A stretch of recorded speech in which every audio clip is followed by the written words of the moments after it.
Our next segment, we're just going to be covering some stories, Deuce. You ready for this? Let's do it. All right, dude. Prepare for some... The Newseh with Chazzeh.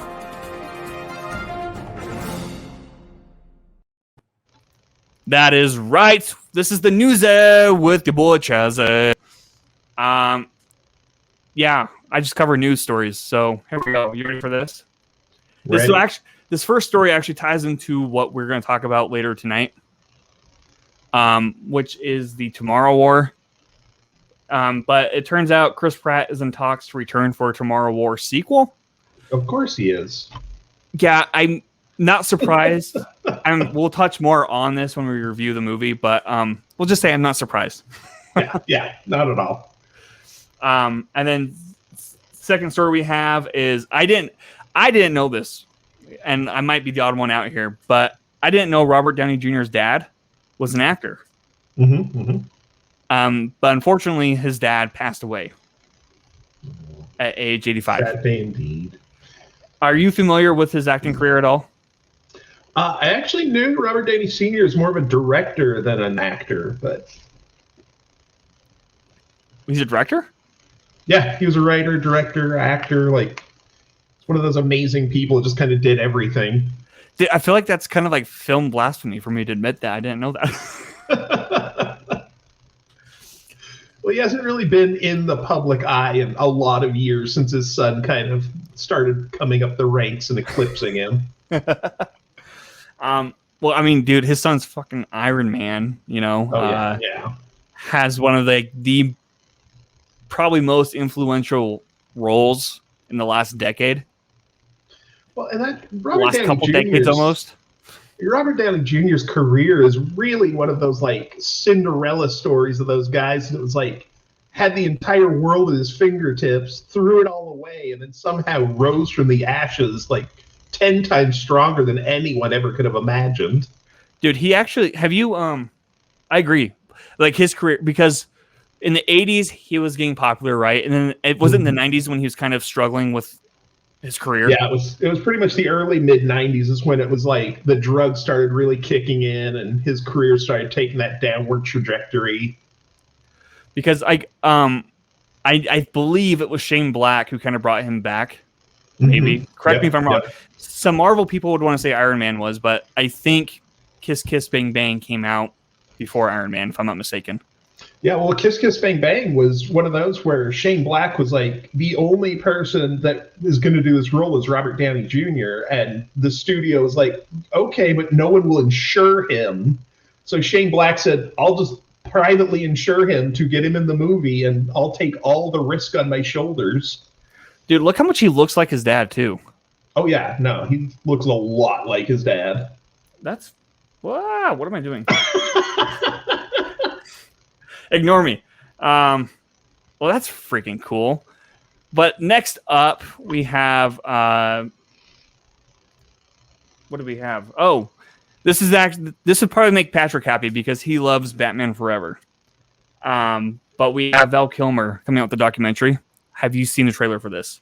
You know, I saw the YouTube picture of Val Kilmer documentary. I was just like, no, this is why. I don't need this. I don't care. And then today my curiosity got the better of me and I'm like, okay, I'll just watch this. And I was like almost in tears. I was like, this looks so incredibly good. Dude, it does. And I don't know the voiceover work. I'm wondering if it was an actor.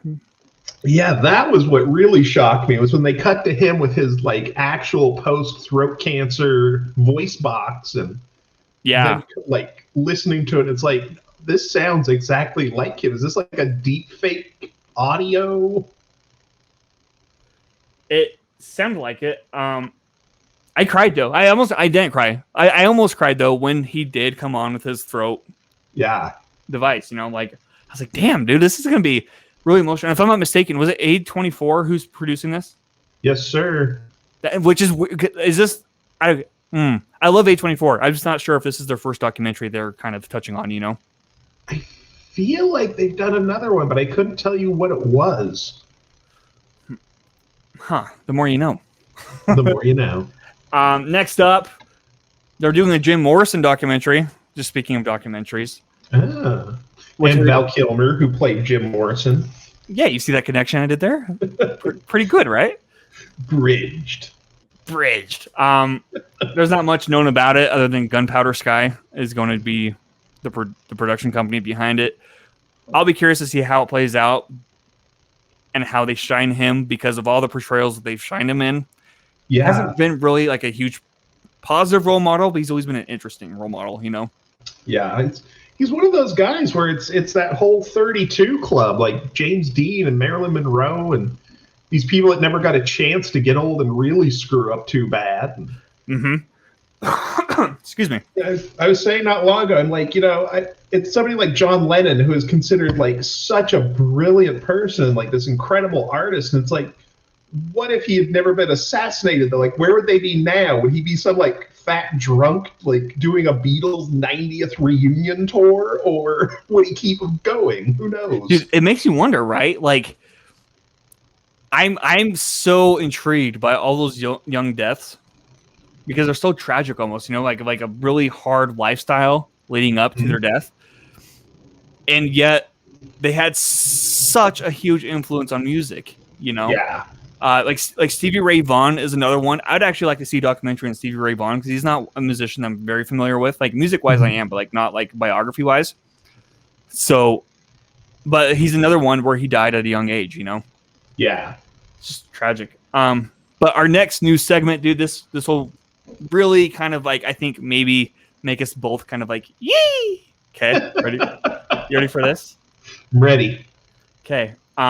Scream. They're doing Scream 5. Did you know that? Yep. Of course. Okay. Well, they are actually finished with post. And it comes out in 2022. I'm not going to give this a full yee, but I'm going to give it I'm going to give it a yee. Why not a full yee?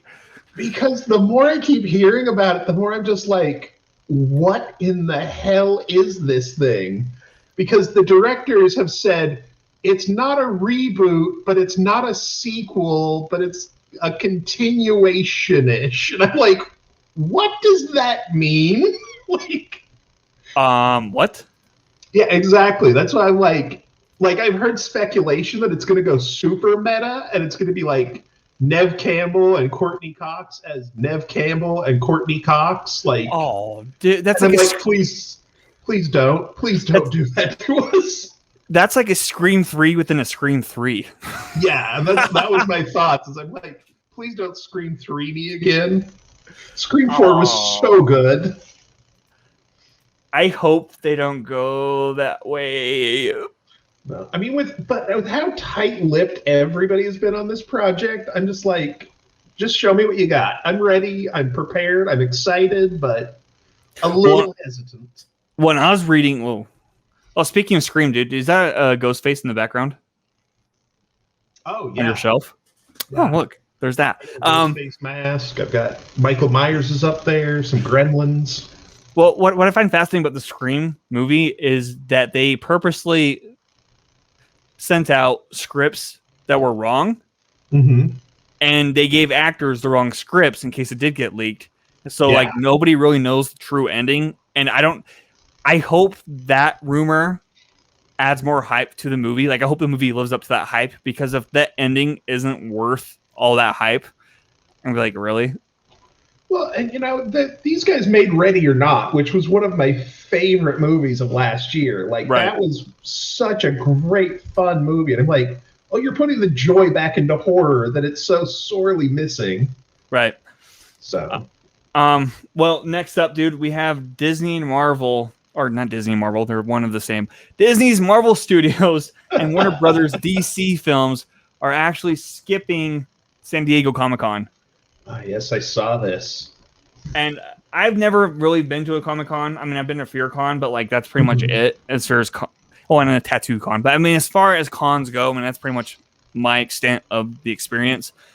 But this is pretty surprising because if I recall, last year DC had a huge con of sorts where it revealed the Batman trailer, Marvel, I believe, revealed a lot of stuff they were working on too at the last San Diego Comic-Con.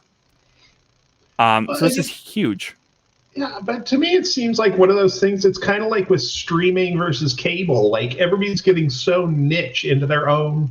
Like we can solely do a thing in an event based on this thing for our fans and not get lost in the shuffle of everything else. Right. I don't know, man. I mean, maybe it's because, like this part on this article says, was Warner Brothers has their DC fandom happening again this year in October. So maybe it's just to hold up the excitement, I guess, like add more to it, more hype to it.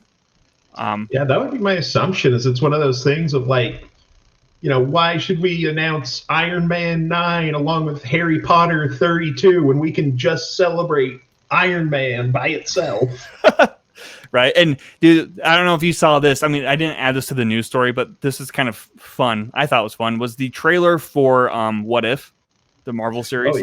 Oh yeah. That was the animation style is so cool on that, and the whole what if thing, like the whole what if questioning, right? It's just like, this is just fun takes. But there was some pushback on it on Twitter, at least. I mean, we all know how toxic Twitter can be, but especially film Twitter, mind you. But there's some pushback because Robert Downey Jr. didn't reprise his role as Iron Man, and Chris Hemsworth did not reprise his role as Thor. Did he? I don't know. Maybe I'm wrong on that, but I don't know. I'm not sure. There's some pushback on it, which that was interesting, but like that is exciting, right? And I wonder if Marvel and Disney, just as general, because they have Disney Plus now, like I wonder if that's why they're opting out of it, because the way they've been gaining traction this past year with like Disney Plus and like all these streaming platforms, has been successful, especially Loki being like the number one hit show as of right now for the platform, So I wonder if there's more to it than what we're not being revealed, but just a couple more articles before we move on. Deuce, are you a fan of The Witcher? I have not watched The Witcher. I've played the games, but I have not watched the show yet. Okay, well, I've watched maybe 2 episodes of the show, and I've only played 10 minutes of the game because the game is really freaking hard. It's really hard. And I'm familiar with the meme of the what do you call him? The bard? Yeah. Thing that was going on when the show was on. But good news for this dude is they actually have a new release date for season 2, which I think is awesome because Netflix is notorious for canceling seasons out of nowhere. I was going to say, if Netflix gives you another season, that's something to celebrate right there. Right. By the way, going back to Marvel real quick, it turns out Marvel announced shorter contracts. So that's interesting. The more you know. Thank you, Nate, for that. But with The Witcher 2, season 2, I'm curious about it. I like Henry Cavill personally, and I think that from the episodes I watched, I enjoyed for the most part. Granted, I was a little bit intoxicated when I watched them, so they didn't really stick with me, but they were definitely like, I could have this on and just casually watch kind of a thing. Well, and I love that we're living in a world now where like Netflix is able to take things like The Witcher, and it's like such a specific genre and such a specific feel that back in the old days when it was 4 channels, it's like, this doesn't fit on Fox, this doesn't fit on ABC, but Netflix is willing to take these chances on these niche shows and give us like at least 1 or 2 seasons. Right, because I feel like Netflix is like the middle ground of HBO versus cable in that sense, right? Because HBO is premium cable, right? Like, you have to pay to have the service, but their shows are usually very good. And then I say usually because there's not always the case, but HBO, I was surprised HBO took a risk on shows like Lovecraft, right? Which unfortunately is not getting a second season. And I didn't include this in this either because I forgot. But I mean, that is news, is that Lovecraft Country is not getting a second season. But I'm heartbroken about that one. I figured you would be, because you and I have talked about that show a little bit when it was airing. But I also think that if Lovecraft was actually a Netflix show, I wonder if it would have been renewed, Who knows? Netflix lately, it seems like they are just canceling left and right. So I Okay, last news from Marvel geek stuff. I find this interesting, but Stan Lee is not going to be any more cameos whatsoever. The Simpsons tried to get permission to do a Loki crossover and include Stan Lee as a cameo, and Disney shut it down, basically saying that he's not going to be on any more cameos since he's passed away, which I think is actually a really good approach, given that Disney's notorious for wanting to resurrect dead actors like Peter Cushing in Star Wars. Yeah. No, that's very respectful, because I remember, I mean, it's a million years ago, before like you were probably conscious of the world, but there was an ad on TV for like, I think it was for a vacuum, and they like resurrected Fred Astaire to do this like ballet number with his vacuum, and I remember watching and being like, what is this? Like, let the man rest. Like, you're using this man that was one of the most brilliant dancers of all time to hawk a vacuum cleaner? Like, wait, no, thank you. What year was this, dude? Oh, early 90s is my guess. Like, I can't remember for sure, but yeah, it was disturbing, to say the least. Oh, man. Okay, that's interesting. I didn't know they did that before, because like I'm familiar, because I don't feel like CGI would have been advanced then, right, to resurrect actors. But I feel like Star Wars was one of the first movies to. No, okay, that's a lie. Fast and the Furious 7 was one of the first movies to attempt it, right? Yeah, for sure. But they handled it in a way that was kind of like, it was kind of weird, but also they didn't focus so much on his character anymore, you know? For sure. But then Disney's like, hold my milk, since it's a kid audience, right? We're going to resurrect this dead actor. It's been dead since 94 and make him the antagonist to the antagonist. And he's going to play a huge part in this movie. You know what I mean? Yeah, yeah. Which is just weird. So I think it's cool that Marvel is saying, no, we're not going to do that. Which is kind of, it's kind of off-brand since they're owned by Disney, but I think it's really cool, and I hope we take that approach, especially since there was news reports of the Fast series considering resurrecting Paul Walker for Fast 10. Yeah, which, see, and I love the way that they approached, like, doing the CGI to let his character kind of walk away, and so it wasn't just like, oh, we're just going to, like, do something and all of a sudden he's gone. It's like, we're just going to like augment reality a little, like let him have a goodbye. And it was like, oh, that's really nice that now it's welcome back, Paul Walker. We're going to bring you back to life.